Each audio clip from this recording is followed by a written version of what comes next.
কলিজা আত্মা ঠান্ডা করার জন্য আজকে বাসায় 2 ধরনের লাচ্ছি তৈরি করলাম একদম অল্প খরচে। বাহির থেকে আমরা যে চড়া দামে কিনে রেস্টুরেন্ট থেকে এই লাচ্ছিগুলো খাই, কি দিয়ে তৈরি হয় আর কিভাবে তৈরি হয় চলুন দেখিয়ে দিই। প্রথমে আমি কিছু খেজুর খোসা ছাড়িয়ে নিয়েছি। খেজুরটাকে আমি 10 মিনিটের জন্য দুধ দিয়ে ভিজিয়ে একটা পাশে রেখে দিলাম। এটা হলো ঝোলা গুড়, একদম খেজুরের রসের গুড়। চিনি দিয়ে আমরা আসলে শরবতটা খাই না, গুড় দিয়ে খাই, তাই খেজুরের ঝোলা গুড়টাই নিলাম।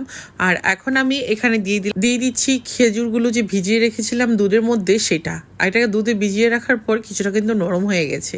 আর আমি এখানে টক দই ইউজ করতেছি। আমি এখানে ছোট কাপের 2 কাপ টক দই দিয়ে দিচ্ছি। টক দই দিলে টেস্টটা অনেক ভালো আসে। আর এখানে কোনো রকম চিনি ইউজ করব না, আজকে আমি ঝোলা গুড় দিয়ে বানাবো।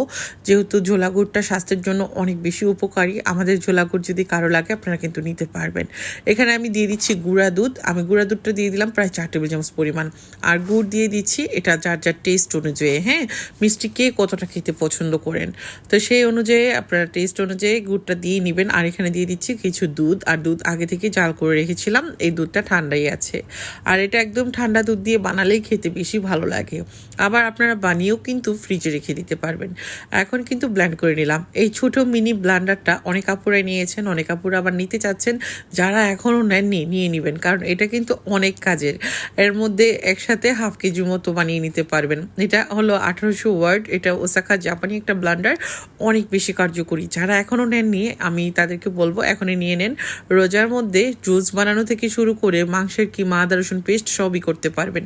এটা নিতে চাইলে স্ক্রিনের উপর ফোন নাম্বারটা দিয়ে দিলাম, এই ফোন নাম্বারে ফোন করে আপনারা অর্ডারটা করে দিবেন। সত্যি কিচেনের এক কোনায় কিন্তু রেখে দিতে পারবেন। আর আমি যেহেতু কয়েকটা টাইপের ব্লেন্ডার ইউজ করি, আমার কাছে মনে হয় সবচেয়ে বেশি ভালো লাগে এটা, কারণ ছোট সাইজ, আবার ধুয়ে নেওয়ার জন্য কিন্তু অনেক সুন্দর সুবিধা। ভিতরে ব্লেডগুলো বের করে ফেলা যায়, বাটিটা আলাদা।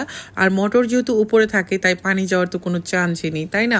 আর খুবই সুন্দর, মানে কিউট লাগে আর কি। আপনি যেই বাটিতে জুস বানাবেন সেই বাটিতেই কিন্তু জুসটা সার্ভ করতে পারবেন।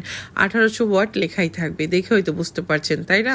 যেহেতু 1800 ওয়াট ওসাকা জাপানি, তার মানে তো কতটা ভালো এই ব্লেন্ডার আপনারা বুঝে নিয়েছেন। যার লাগবে দেরি না করে অর্ডার করে দিবেন। সময় কিন্তু সীমিত, কারণ কুরিয়ার কিন্তু ঈদের আগে বন্ধ হয়ে যায়। তো যাই হোক, এখন হলো আমি জুসটাকে ঢেলে নিচ্ছি, ব্লেন্ড করে নিয়েছি এটা। আর এদিক থেকে হলো আমি একটা সুন্দর কাচের পাত্রে সার্ভ করে নিচ্ছি। আসলে যে জিনিসটা দেখতে সুন্দর সেটা খেতেও ভালো লাগে, তাই না? তো সুন্দরভাবে একটু সার্ভ করলে দেখা যাবে যে বাচ্চারাও ভীষণ পছন্দ করবে। আর শুধু বাচ্চা না, হাজব্যান্ডরাও কিন্তু অনেক পছন্দ করবে। তাদেরকে যদি এরকম সুন্দর করে সাজিয়ে একটু সামনে দেওয়া যায়, মনে হবে যে দোকান থেকে কিনে আনছি। কারণ তাদের তো আবার ঘরের জিনিস থেকে বাইরের জিনিসটা খেতে বেশি পছন্দ। আর বাচ্চাদের কাছে মনে হয় যে ঘরের থেকে বাইরে থেকে কোনো কিছু নিয়ে আসলে সেটা বুঝে আলাদা একটু টেস্টি বেশি হয়। তাই সুন্দর করে এরকম সাজিয়ে দিবেন, দেখবেন মনে হবে যে মাত্র বাহির থেকে কিনে নিয়ে আসছেন। তো কেমন লেগেছে আজকের রেসিপি কমেন্ট করে জানাবেন। সবাই ভালো থাকবেন, আল্লাহ হাফেজ।